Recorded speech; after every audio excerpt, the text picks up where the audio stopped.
선지자들과 교사들이 있더라 했습니다. 안디옥 교회는 초대 예루살렘 교회 그 다음에 탄생한 두 번째 교회입니다. 이 두 번째 교회는 세계 최초로 일어난 이방인을 위한 교회입니다. 외국인들도 올 수 있는 그런 교회였다는 것입니다. 그래서 아주 특별한 의미를 가지고 있는데요. 여기 안디옥 교회가 비시디아 안디옥이 있고 수리아 안디옥이 있는데 여기는 비시디아 안디옥 지역입니다. 이 안디옥 교회 선지자들과 교사들, 즉 일꾼들을 뽑았다 이 말입니다. 어떤 일꾼들을 뽑아야 여러분 마음에는 드시겠습니까? 이 안디옥 교회 일꾼들이 뽑혔는데 어떤 일꾼들이 뽑혔나를 한번 보도록 하겠습니다. 바나바와 이렇게 시작하는데 바나바는 누구나 인정할 만한 이 교회를 세운 사람입니다. 바나바는 당시의 권위자였고 존경과 덕망을 갖춘 자였습니다. 그래서 바나바는 아무도 의심치 않는데 오늘 살펴볼 사람은 네 사람입니다. 네 사람이 도저히 세워질 수 없는 사람이 세워졌는데 어떻게 이 교회에 이런 외국인과 노예들이 지도자로 세워질 수 있었을까? 그런 부분들을 살펴보는 것입니다. 1절에 명단이 나오죠. 비시디아 안디옥 교회는요, 최초의 선교적 사명을 감당하는 교회였으며 인종차별을 뛰어넘는 바람직한 교회였습니다. 1절에 보니까 니게르라 하는 시몬과 니게르라고 나옵니다. 니게르라는 이 이름은요, 나이지리아 사람 이름입니다. 나이지리아는 아프리카이며 흑인이며 노예입니다. 흑인이며 노예고 아프리카 사람을 우리 교회 지도자로 세운다? 이거 환영하는 사람 별로 없을 텐데 안디옥 교회는 그것을 했습니다. 두 번째는 구레네 사람 루기오. 여러분 구레네 그러면 예수님의 십자가를 대신 지고 갔던 건장한 남자, 그도 피부가 검은 흑인이었습니다.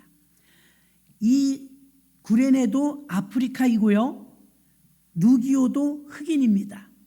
근데 이 루기오라는 이름을 주목해 보면요, 루기오는 로마식 이름입니다. 이때 식민지를 살았거든요. 근데 아프리카 사람 이름으로 그대로 부르면 외국인이기 때문에 발음이 힘들었던 것 같습니다. 로마 사람들이 부르기 편하고 쉬워야 되는데 이름이 어려웠어요. 그래서 루기오라는 이름, 로마식 이름을 갖게 되었는데 외국인이 로마식 이름을 쓸 수 있는 경우는 딱 두 가지였습니다. 첫째는 아프리카 사람이라 할지라도 로마인과 결혼을 하면 합법적으로 로마 이름을 쓸 수 있었습니다. 아니면 양자로 들어오면 그 로마식 이름을 쓸 수 있었습니다. 그런데 이 구레네 사람 아프리카 루기오는요, 그 당시에 흔한 노예들의 로마식 이름이에요. 무슨 말이냐면 우리 옛날에 보면 뭐 갓나나 이렇게 쉬운 이름 막 불렀죠. 그런 것처럼 루기오란 이름은 외국인이지만 로마인들이 아주 편하게 부르는 흔하게 쓰임받았던 노예 이름 중에 하나입니다. 그럼 오늘 본문에 나오는 이 사람은 양자로 왔을까요? 아니면 로마 사람과 결혼했을까요? 그렇진 않은 것 같아요. 그냥 흔한 노예였습니다. 그 노예였던 루기오가 이 안디옥 교회의 지도자인 교사로 발탁된 것입니다.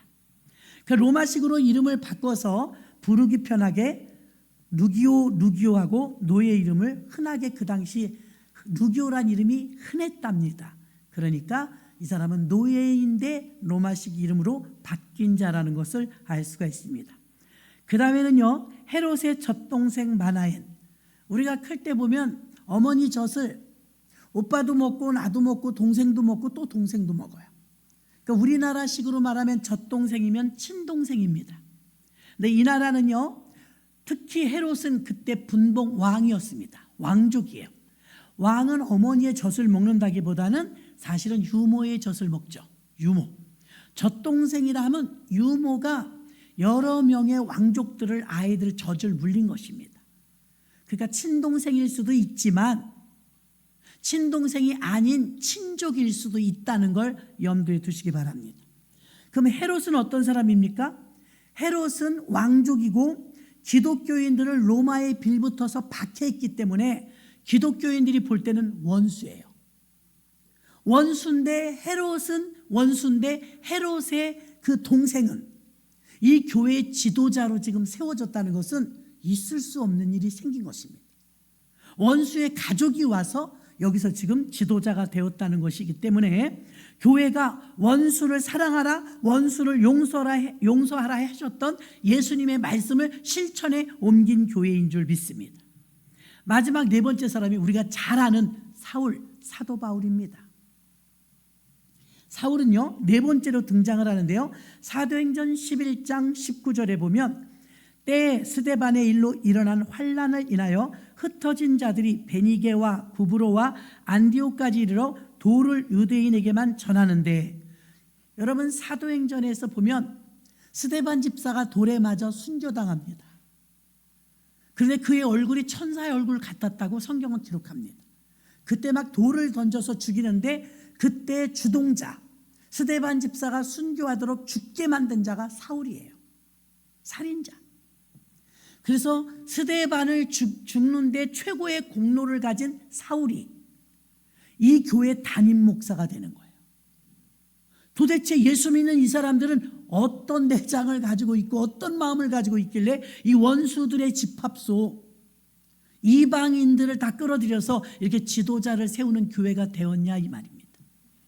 하나님이 원하시는 바람직한 교회이긴 했지만 사람이란 다 감정이 있기 때문에 성령을 받아도 은혜를 받아도 여러분도 별로 변하지 않지 않습니까? 근데 이 당시에 이들은 얼마나 변화를 많이 받았길래 예수님의 마인드와 똑같아요. 탕자가 돌아왔을 때 묻지도 않고 따지지도 않고 그냥 감싸 안았던 아버지처럼 이 교회는 과거를 불문하고 그의 과거가 어떤 죄고 어떤 유형의 사람이었는지 이 차별을 하지 않고 모두가 다 포용하는 교회였는 줄로 믿습니다. 이건 굉장히 바람직한 교회이지만 실천에 옮기기는 힘든 일입니다. 그래서 스데반이 죽으니까 다 무서워가지고 핍박이 너무 심하니까 흩어졌어요. 다 이사가고 멀리 헤어지고. 그럼 여러분, 흩어진 사람이 예루살렘에서 흩어져갖고 이 동네로 가고 저 동네로 가다 흘러 들어와서 그 사람들이 안디옥까지도 온 거예요. 그럼 이 스데반이 어떻게 죽었는지 본 사람도 있고요, 들은 사람도 있고요, 스데반을 잘 아는 사람들도 있는 구성원이 안디옥 교회 성도들이에요. 여러분, 이것을 내게 적용해서 들으면 심각합니다. 그렇죠? 내가 눈으로 똑바로 봤는데 스데반을 죽인 사람이 이 교회 담임이라고, 나 이런 교회 못 다녀. 우린 그러고도 남아요. 근데 이 교회는 이방인의 첫 교회였는데 얼마나 이 성령이 충만했던지 예수님의 마음과 똑같다. 과거의 불문을 묻지 않고 그들이 성령에 붙잡혀서 쓰임받으면 다 받아들였다 이 말입니다. 제가 아는 어떤 교회는요, 교인이 30명밖에 되지 않아요. 이 30명 중에 오래된 권사님들도 계세요. 근데 새로운 새 가족이 한번 들어오면요, 모두가 다 이렇게 눈을 짜린대요. 어디서 온 거야? 새 가족이 오면 정착을 할 수가 없을 정도로 눈을 막 흘기고 짜리고요. 그리고 목사님이나 사모님은 당연하게 새로운 새 신자에게 관심과 사랑을 주는 건 당연하잖아요. 그럼 입이 이만큼 나온대. 목사님 변했다고. 옛날에 우리 그렇게 사랑하시더니 새로운 사람만 좋아한다고. 그래서 그 교회는 계속 30명이래요.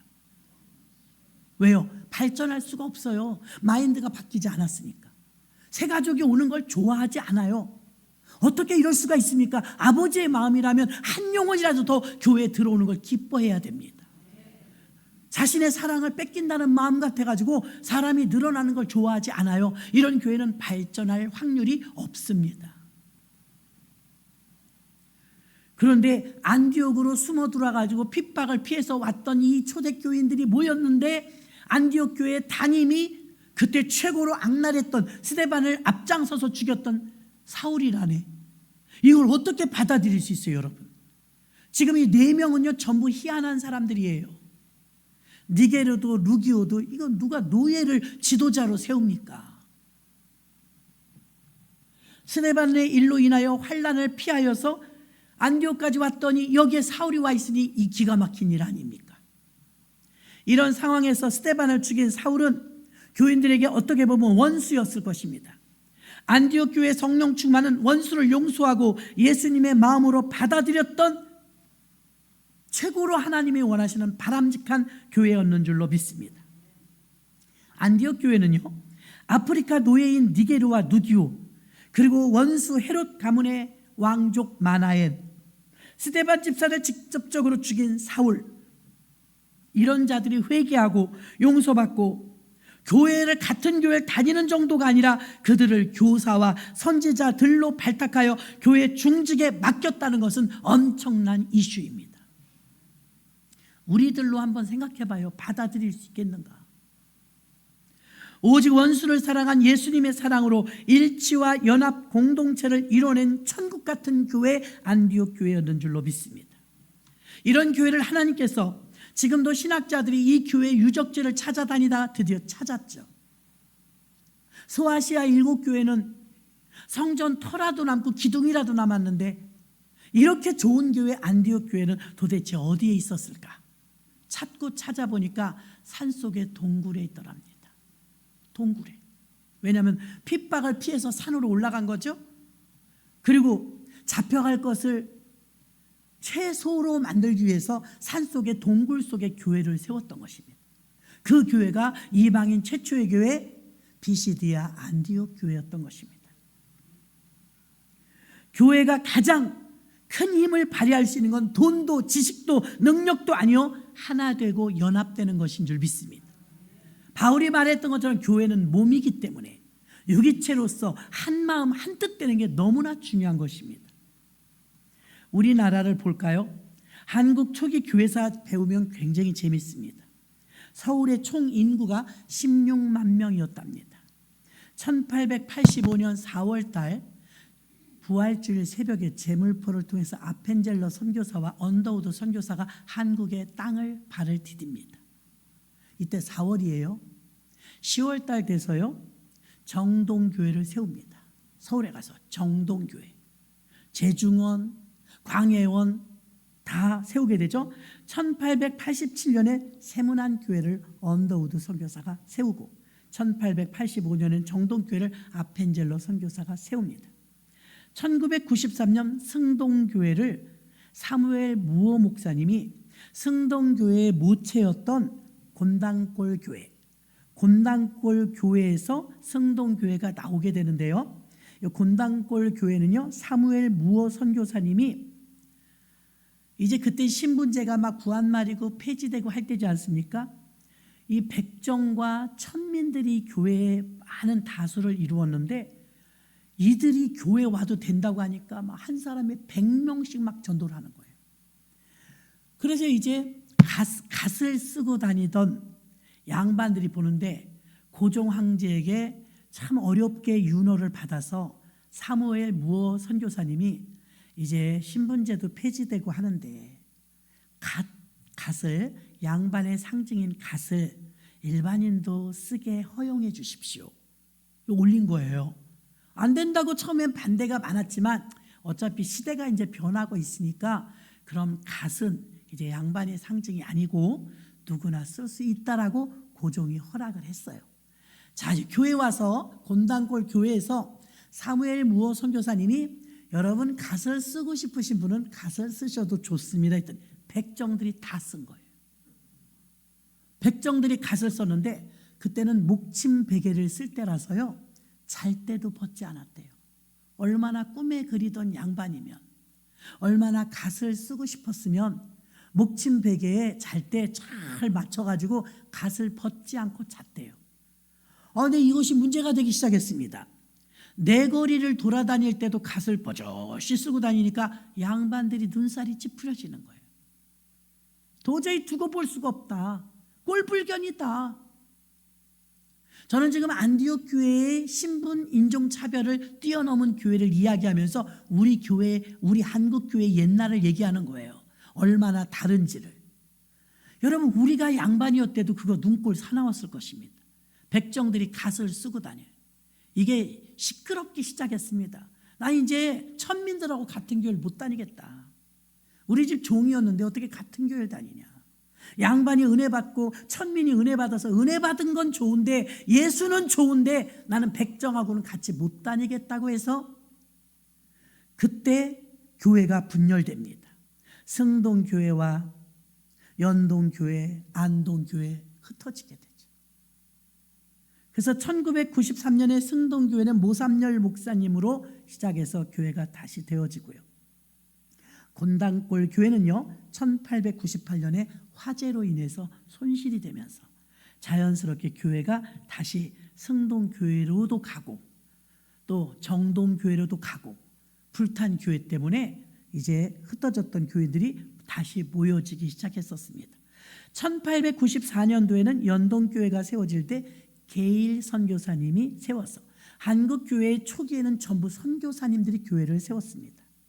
1908년도에는 안동교회, 승동교회에서 분파돼서 나온 거죠. 안동교회와 남대문 교회가 세워지면서 오늘날의 교회들로 지금 약 8만 5천 개의 교회까지 정점을 찍었다가 지금은 약 5만 2, 3천 교회로 코로나 때 많이 줄어들었죠.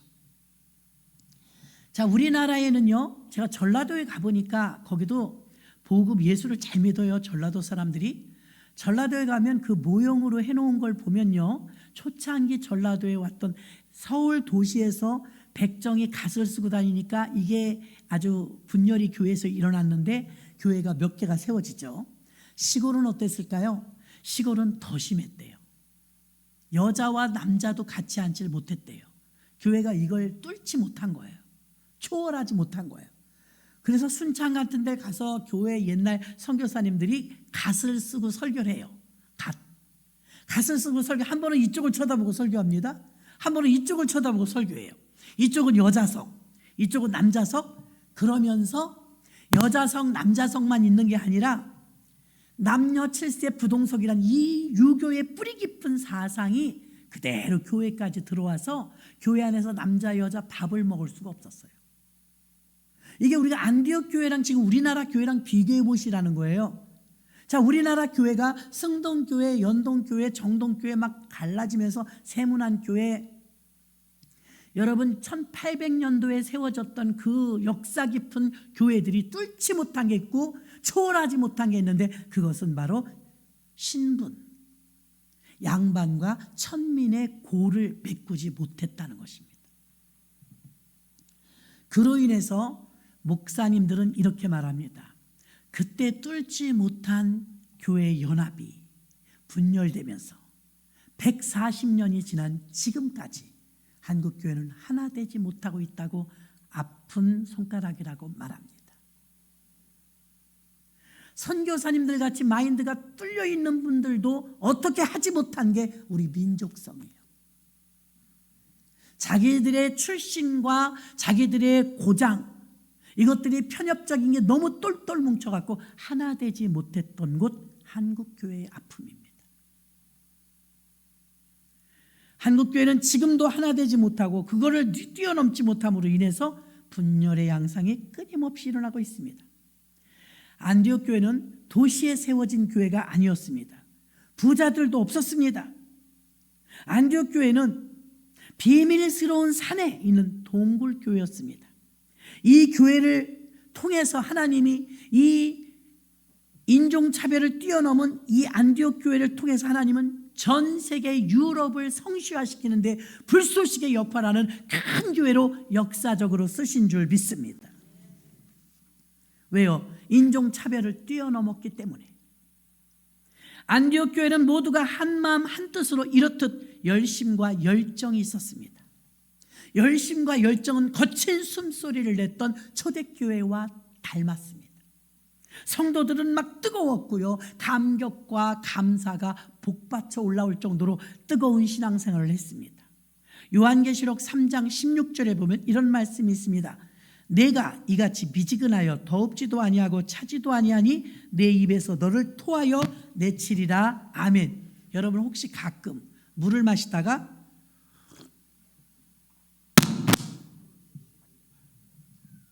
이렇게 마시다 보면 여러분 너무 뜨거우면 깜짝 놀라서 뱉게 돼요. 그렇죠? 엉겹결에 마셨다가 너무 뜨거우면 뱉잖아요. 너무 차가워도 이가 시려우니까 아이고 하면서 놀래갖고 뱉을 수 있어요. 미지근하면 어떨까요? 먹기 좋은 온도예요. 일부러 미지근하게 해서 마시지 않습니까? 근데 예수님은 지금 계시록 3장 16절에 미지근하면 토한대요. 내친대요. 아니, 토하는 게 아니고 미지근하면 먹기 좋다고요. 뜨겁거나 차야 먹기가 나빠요.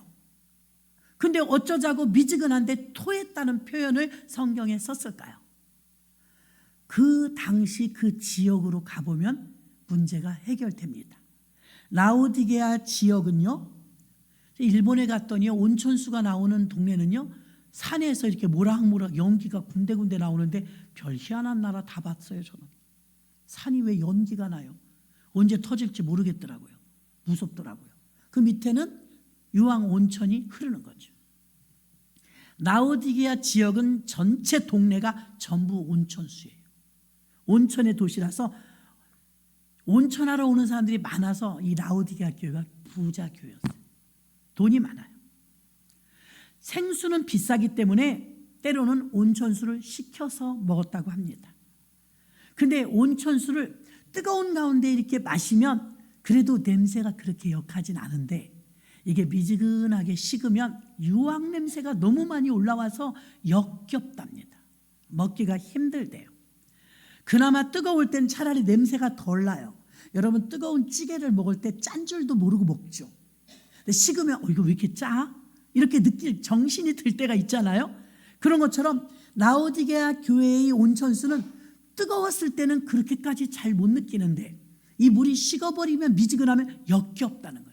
구역질이 나고 먹을 수가 없을 정도로 이 유황 냄새가 독했다고 해요. 그래서 식으면 냄새가 나서 먹기가 힘들고 역겨웠다고 합니다. 유황 냄새 때문이죠. 또 미지근할 때 이걸 먹었을 때 배탈이 나는 경우가 많았다고 합니다.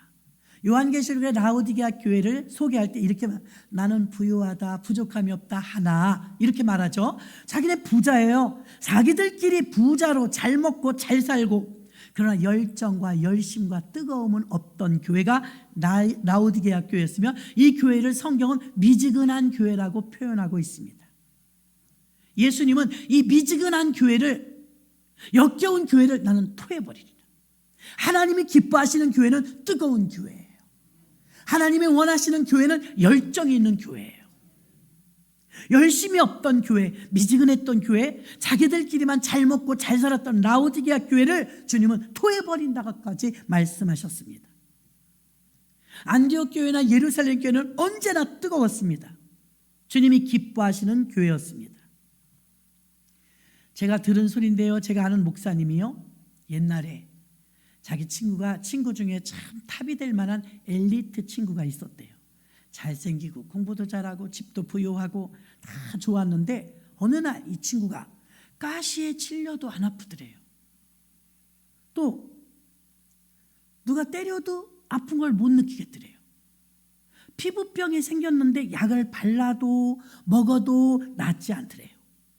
그래서 병원에 갔더니 문둥병, 나병이라 하더래요. 큰일 난 거예요. 청청병력 같았지만 몸의 증상이 점점 심해지니까 전라도 어디에 가면 나병 환자들이 모여 산다더라, 이 말을 들었어요. 저 어릴 때 초등학교 다닐 때요, 지금의 승하원, 인천 장례 치는 데 있죠? 거기가 나병 환자촌입니다. 어릴 때 이제 진달래를 꺾으러 그 산에 올라갔어요. 누가 제 어깨랑 팔을 꽉 잡는 거예요. 뒤돌아봤다 기절할 뻔했습니다. 코 대는 없고 콧구멍만 있어요. 얼굴이 이렇게 막 뭉개졌어요. 그런 분이 저를 여기 왜 왔냐고 잡았는데 죽는 줄 알았습니다. 무서워서. 근데 막 사람 살려 그리고 도망을 친구하고 오려고 그러는데 마침 우리 막내 삼촌이 그 길을 지나가다가 너 여기 왜 왔냐 그러면서 손잡고 따라 내려온 기억이 있는데 그때 제 어린 시절 충격이었어요. 문둥이는 충격이었어요. 얼굴이 막 이렇게 일그러져 있고. 그 사람하고 무슨 대화를 해본 적은 없어요. 왜 날 붙잡았는지는 몰라요. 나는 진달래 꺾으러 간 거예요. 나병 환자촌 중에서 재발의 위험이 없는 사람들이 거기 모여 살아서 양계장을 했어요. 양계장. 먹고 사는 생업이었죠. 나병 환자들은 그렇게 모여 살아요. 소록도도 아시죠? 나병 환자촌입니다. 소록도였는지는 모르겠는데 전라도 어디에 가면 나병 환자들이 모여 산다더라 소리를 듣고 이 친구가 이제 친구한테 마지막 인사를 하고 나는 이제 일반인들하고 섞여서 못 살 것 같아. 끼리끼리 모여 살아야 되니까 나는 나병 환자촌으로 간다. 그리고 이제 눈물로 인사를 했대요. 근데 이제 터미널에 가서 전라도 가는 버스를 타려고 하니까 누군가 문둥이다 그러더래요. 옛날에 문둥이가 길에 돌아다녔잖아요.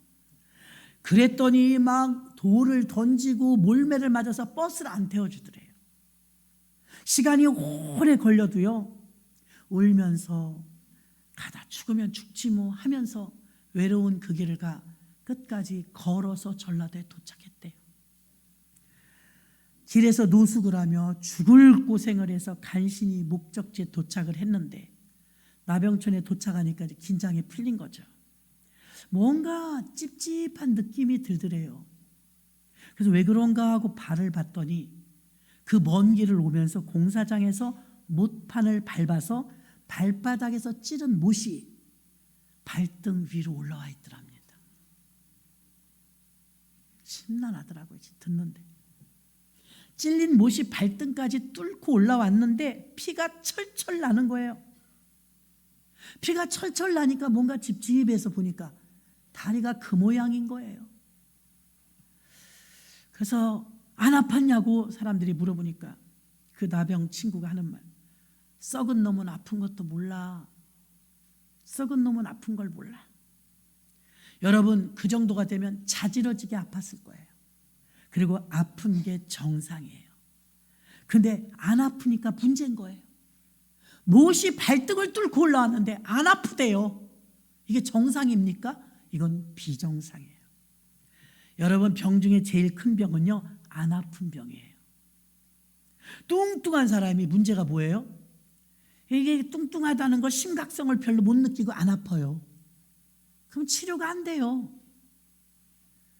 근데 날씬한데도 조금만 0.5만 늘어도 발딱발딱하면서 나가서 막 뛰는 사람이 있어요. 그 사람은 막 살찌는 걸 결벽증처럼 싫어합니다. 그런 사람은 날씬합니다. 저는 평생 예수를 믿으면서 눈물과 콧물 쏟으면서 간절하게 기도해서 한 번도 응답받지 못한 적은 없고 그런 사람도 못 봤어요. 아멘이십니까? 그 사람들은 모두 아프게 기도했어요. 절규하며 기도했어요. 소경 바디메오가 마가복음 10장 46절로 48절을 보면 저희가 여리고에 이르렀더니 예수께서 제자들과 허다한 무리와 함께 여리고에서 나가실 때 디메오의 아들인 소경 거지 바디메오가 길가에 앉았다가 나사렛 예수시란 말을 듣고 소리질러 가로되 다윗의 자손 예수여 나를 불쌍히 여기소서 하거늘 많은 사람이 꾸짖어 잠잠하라 하되 그가 더욱 심히 소리질러 가로되 다윗의 자손이여 나를 불쌍히 여기소서 하는지라. 앞을 보지 못하는 건 아픈 게 아니에요. 장애예요. 앞을 보지 못할 뿐이지 아프진 않아요. 근데 디메오의 아들인 이 바디메오가 어떻게 눈을 뜨게 되었을까요? 그는요 앞을 보지 못하지만 육신적으로 고통은 없어요. 그런데 그는 엄청나게 고통스러워했고 아파했어요. 나도 보고 싶다. 나도 눈을 뜨고 싶다. 나도 세상을 밝히 보고 싶다. 나도 예수님의 얼굴을 보고 싶다. 이 간절함이 너무 크니까 아팠던 거예요. 그래서 다윗의 자손 예수야 나를 불쌍히 여기소서. 사람이 시끄러. 예수님 지금 바쁘신데 지금 어디 가셔야 되는데 근데 거지가 왜 시끄럽게 그래? 이렇게 꾸중을 듣는데도 다시 소리 지릅니다. 다윗의 자손 예수여 나를 불쌍히 여기소서. 계속 부르짖었더니 예수님의 귀에 들렸죠. 데리고 오라. 예수님이 묻습니다. 마가복음 10장 51절 예수께서 일러 가라사대 내게 무엇하여 주기를 원하느냐. 소경이 가로되 선생님이여 내가 포기를 원하나이다. 그런 아픔을 느끼는 병이 아니잖아요. 앞을 보지 못할 뿐이지 그게 아픈 건 아니에요. 근데 그는 아팠어요. 평생 보지 못했다는 이 아픔 때문에 보고 싶은 마음이 너무나 간절했어요. 그래서 주님 앞에 말합니다. 나를 불쌍히 여겨달라고. 그가 간절했을 때 내가 너에게 무엇 해주기를 원하느냐? 당당하게 말했습니다. 주여, 내가 지금 눈을 떠서 내 앞에 계신 당신 예수를 보기를 원하나이다. 그 즉시로 그의 눈이 떠서 광명된 세상 속에서 살게 된 줄로 믿습니다. 여러분, 우리는 거짓말도 못할 때가 있어요. 보기를 원해야 되는데 보기를 원하지 않아요. 아파야 기도해야 하는데 아파하질 않아요. 얼마나 묻어나고 무딘지 몰라요. 성령으로 충만해야 되는데 세상의 나락으로 떨어져 첫사랑을 가졌던 때를 잊어버리고 첫사랑을 다시 회복하게 해달라고 몸부림쳐야 되는데 자기가 병든 것도 몰라요. 감사 잃어버렸어요. 은혜 잃어버렸어요. 기도하는 거 잃어버렸어요. 봉사 헌신도 멀리 갔어요. 근데 병든 줄을 몰라요. 안 아프면 고치지 못하는 거예요. 안 아프면 이미 중병에 걸린 거예요.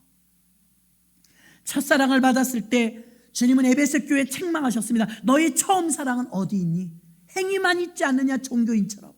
주일은 교회 오고 있지만, 너희가 교회를 세웠지만 그럼에도 불구하고 너희는 처음 사랑을 잃어버렸구나 하고 책망하셨습니다.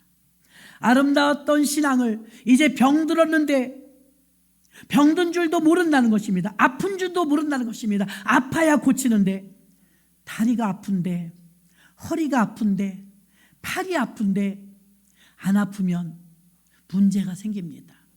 아파야 고쳐요. 아픔을 느끼니까 병원도 가고, 아픔을 느끼니까 파스라도 붙이고, 아픔을 느끼니까 약도 먹고, 아픔을 느끼니까 기도도 하잖아요. 아픔을 느껴야 치료되는 거예요. 아픈 걸 모른다면 문제가 있는 거예요. 헌금을 안 해도, 헌신을 안 해도, 봉사를 안 해도, 기도를 안 해도, 교회를 안 해도 안 아픈 사람들이 있어요. 문둥이는 못에 찔려서 발등을 못이 뚫고 올라왔는데 듣기만 해도 나는 소름이 끼쳤어요. 생각만 해도 아파요. 근데 당사자는 안 아프대요. 지금 문제가 해결받지 못하는 많은 사람들은 아픔을 몰라요. 나라와 민족을 위해서 기도하시는 분들 보십시오. 저도 예전에 아이들 데리고 수련회를 가는데 강화로 갔습니다. 간석오거리에서 차가 멈추는데 우리 교회가 46인승이 있었거든요. 운전 잘하시는 분이에요. 비가 억수로 오는데요, 앞에 버스 문 위로 버스가 가는데 버스 안으로 물이 막 찰랑찰랑 들어오는 거예요. 그러니까 이 기사가 막 바짝 긴장해갖고 이 집사님이 막 어떻게 이걸 뚫고 강화까지 갈까, 비는 억수로 오고. 저는 그때 전도사였는데요, 이 봉을 붙잡고요 얼마나 기도했는지, 하나님 아무 사고 없이 무탈하게 기도원에 도착하게 해주세요. 우리 아이들 여기 46명 탔는데 수련회 가야 되는데 하나님 우리 잘 무사히 도착하게. 얼마나 기도했나 몰라요. 날씨만 좋으면 기도할 것도 아니었죠. 심각한 거예요. 물이 막 커브 틀 때마다 철렁철렁하면서 물이 막 제가 서 있는 거기까지 계단 몇 개를 뛰고 올라오니 얼마나 무서워요. 근데 여러분, 뒤를 이렇게 돌아보니까 아이들이요 쎄쎄쎄 묵찌빠하면서 아무것도 모르고 놀아요.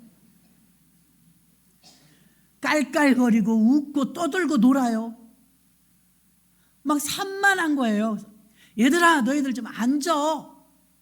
괜찮아요, 괜찮아요. 근데 그 기사하고 저는 막 바짝 쫄아가지고 어떻게 이걸 뚫고 나갈까, 침수된 이 지역을 되돌아가야 되나 굉장히 심각했거든요. 아이들은 하나도 안 심각하더라고. 막 화가 나더라고요, 속에서. 지금 너무 심각한데 뒤에서 떠들고 막 시끄럽게 하니까. 지금도 마찬가지예요. 나라를 위해서 뇌에 눈물을 흘리면서 기도하면서 막 길거리로 나가는 사람까지 아파서 그런 거예요. 나라가 걱정돼서 그러는 거예요.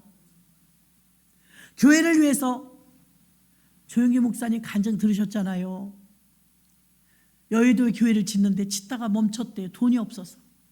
자기가 그때 17평 아파트를 살았는데 비가 억수로 오더랍니다. 베란다로 내다봤더니 교회가 이제 녹물이 나게 생겼어요. 녹물. 이러면 이제 건물을 다 못 쓰게 된다. 그래서 비가 오는데 막 뛰어갔대요. 교회 건축 현장에 가서 그 벽을 붙들고 울면서 하나님, 나를 데려가시고 이 교회를 완공해 주세요. 나를 바칠 때니까 나를 데려가시고 이 교회를 세워주세요. 그리고 울면서 기도했대요. 그렇게 아파했기 때문에 그 교회가 세워지고 세계 제일의 교회가 된 줄로 믿습니다. 누군가 아파하지 않으면 이 나라가 이렇게 섰겠습니까?